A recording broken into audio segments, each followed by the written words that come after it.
kusoo dhawaada xalqadii sheekadeeni maanafay sheekadu waxay la marisay Axmed yaabihi oo hadalla adag isweydaarsaday kadibna Axmed uu jawaabay hadii aad wadanka hore ama uu yeesheen hore uga soo shaqayn lahaayeen maanta anaga raaxaysan lahayn mushahar wanaagsan qaadan lahayn bal waxa uu ku hadlayo jaamacadagay isaga oo aamusan buu xanaaq la karkaray waxa uu haleelay in uu wiilkiisa dharbaaxo kaga dhufto labada indhood waa sidii uu edbin jiray markuu yaraa markuu sidan oo kale uga xanaajiyo laakiinse hadda dildaaye xataa canaanta gulul waa ka dhowraa wuxuu tixgeliyaa in uu noqday nin weyn oo khaladkiisa cabsi gelin lagu saxi karin balse loo baahan yahay in si degan loo hanuuniyo wardagayso waxaasi waa waxa dadka maangaabka ah aqliga looga xaday hanuunintii buu ku bilaabay dadkan aad arkaysid nin walba waxa uu ordaya dantiisa gaarka qaranka iyo waxaan qaran baa loo shaqeynaya lagu leeyahay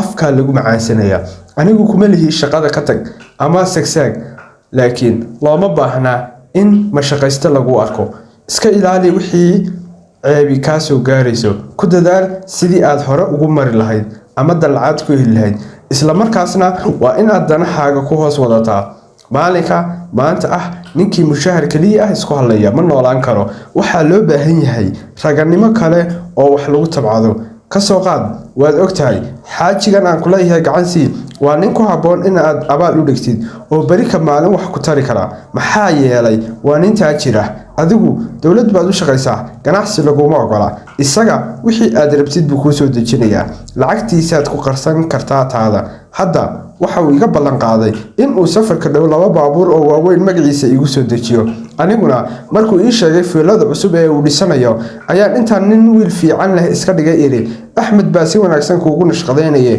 waxba injineer kale lacag haskaga siin waa tano waad nagu ceebaysay ninkii odayga ahaa toddobaad dhan baad meermeerinaysay daanan been u sheegin mar hore hawshiisa dhamaysan lahaa wixii aan ku soo baray waan ku khasaaray inta aabihii khudbadaas dheer ku cadiyay oo dhan Axmed hoos buu u jeeday ereygii oo maqlaba ku sii xajiimoonayay fikradaha odayga qaarkood waa uu kala laboonayay in oo intaas ka badan aabihii la doodana kuma dhici karin waxa uu jeclaystay inuu yiraahdo haddii aanan ku tala jirin in aan baabuur soo degsado iyo in aan lacag qarsado midna ma iga daynaysaa xaajigaas iyo nashqadiisa laakiinse xageeba uu ka keenayaa geesinimada uu aabihii ugu cadaynayo in uusan arrintaas ku tala jirin bari buu soo nashqadaynayaa Axmed Soomaha hooyo Cambara ayaa soo dhex gashay sidaasna tiri iyadoo odaygeeda qaboojinaysa inankeedana difaacaysa uradkeedu waa ruuxa ay ugu jeceshahay inta ifka ku uuman dhaliil yar oo loo jeediyo marka ay maqashana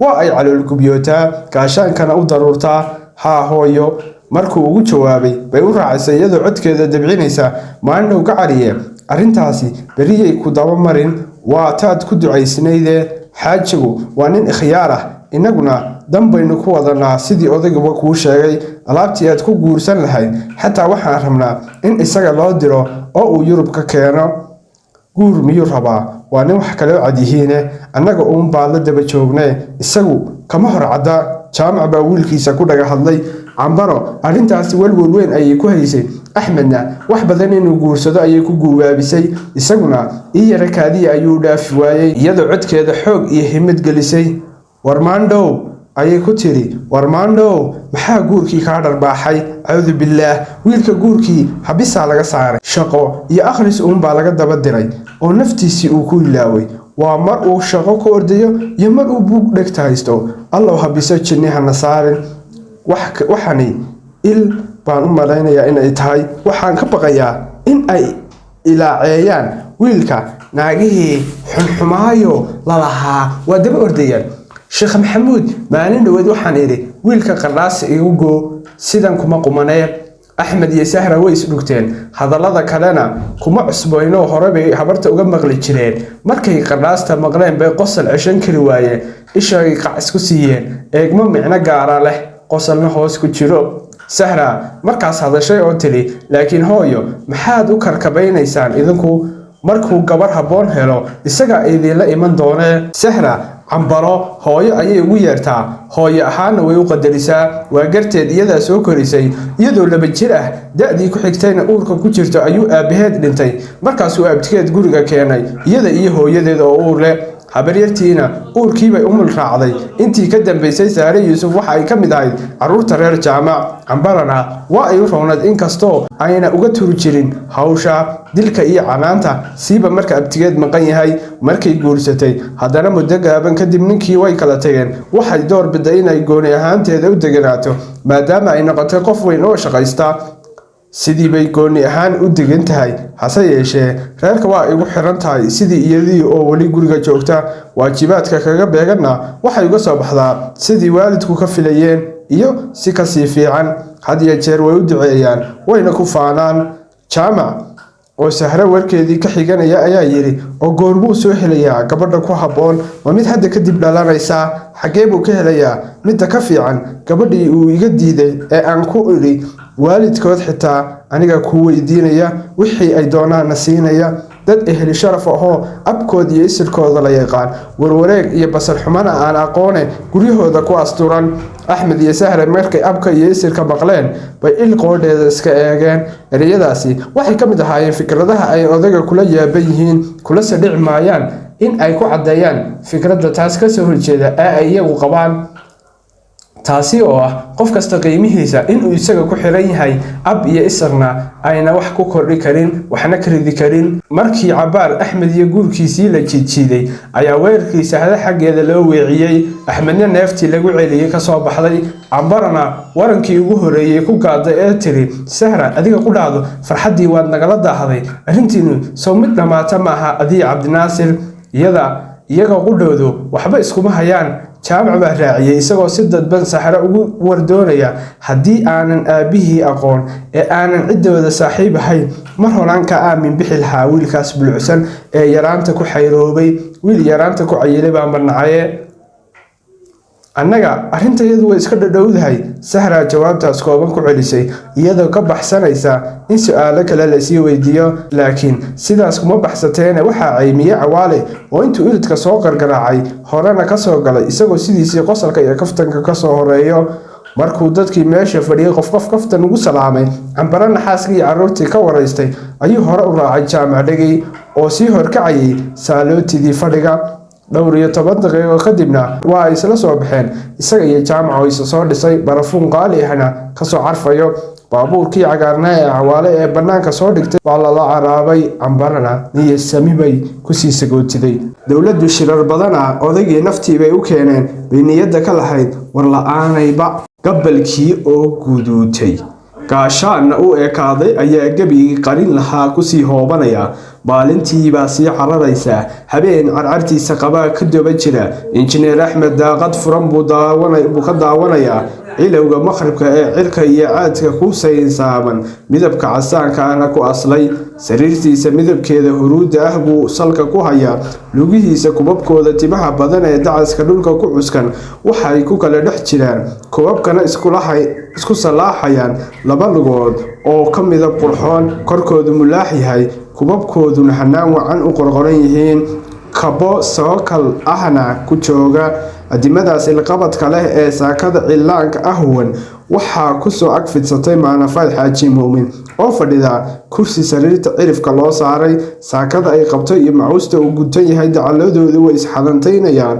marba marka ka dambeysa iyadoon la is ogeyn baa la isu soo dhawaanayaa, la iskacala dhiganayaa, shumis la isu dhiibayaa, boholyo uga caashaqana la isku soo boodi gaarayaa.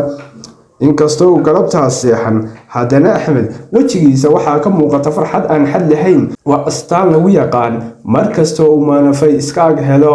waxaa caado u ah maalin kasta qadada kadib inuu Cabaar seexdo. caadadaas aad buu ugu dhagan yahay. waxa kaliya ka baajin karaa waa isagoo galabtii shaqo leh, laakiinse marka uu maano balan la leeyahay xaalkiisa waa si kale. hurdo iska daaye shaqada ku dheeda qiiqiil ayay gashaa. telefoon ay subaxdii u soo dirtay ayay ku ballameen in ay galabta guriga ugu timaado. markii uu soo qadeeyay ilaa markay u timi oo ay u dhaxaysay muddo 3 saacadood iyo dheeraad ah muu seexan. hawl aan u diyaargarowgeeda ahayna ma qabsan, xitaa akhriskii u bisabisoon jiray buug ma kala furin inta uu guriga joogo. Mar uu hurdo iyo mar uu marti culus u joogto mooye, inta kale waxa uu ku jeedaa buug ama wargeys. Marka uu maalin sugayo oo kaliya ayuu akhriska ilaawaa. Wuxuu ku dhaqaaqay kala habaynta guriga, qurxinta iyo carfintiisa, diyaarin wax ay ku madadaalato, wax ay cabto, wax ay daawato iyo wax ay dhageysato, waxyaalaha ay ka heshay iyo waxyaalaha uu xasuus ahaanta uga hayay oo uu soo dhaweeyo meeshii ay fariisan lahayd oo uu sii qorsheeyo, isagana fahantiisa oo sii habeeya iyo waxyaabaha la midka ah. howlahaas oo dhan waxa uga soo haray waqti badan oo uu seexan karay, hase yeeshee ma seexan. Waxa uu seexan waaye ma wuxuu diidanaa in ay u timaado isaga oo hurda, mise fakarkeedii baa dareenkiisii buuxiyey, jidkii uu hurdada u soo mari lahaana ka xiray. labada sababood way jiraan. barashadii maalafay ka hor marna lama ahayn in qof dumar ah ilaa xadkaas la weynaan karto, hamigiisana buuxin karto, qalbigiisana xaran karto, hawl ku noqon karto, hurdana u diidi karto, habeen iyo dhalaarna madaxiisa ku jiri karto. habeenkii ugu horeeyay quruxdeeda unbuu ka helay, waa rag iyo haween hanaankeeda wacan baahiyii kiciyey. sababtaas aweed ayuu Sahra ugu dirsaday, isaga oo aan garanayn hadaf cad oo uu ka leeyahay. habeenkii jungalka waxay u muuqatay qof ka duwan hablihii hore u soo maray, waxaana caddayn u ah xaggeeda ayay naftu u jiidanaysay, naftiisana waa ay raali gelisay, wehel lama huraan ah ayay u ekaysiisay. maxay ahaayeen waxaasi? ma quruxdeedii qacdii horeba hii kicisayba? ma xishoodkii gabarnimo ee daymadiisa wejiga ka dadbaysayba? ma laabteedii xallan ee aan xeeladaha dumarka lagu yaqaan weli ku xoogaysanba? ma erayadeeda ugubnimadu ka dhadhamaysa ay dhibyarada caruurnimo isaga dhahaysa? isaga qudhiisu ma garanayn waxa uu ka helay ee naftiisa raali geliyey, kaliya waxa uu garanayay in uu ka helay in ay hamigiisa buuxisay, in ay laabtiisa harsatay. ma kala hubin qudhiisu in jacayl hardiyey iyo in ay hawo kale calan u rugayso.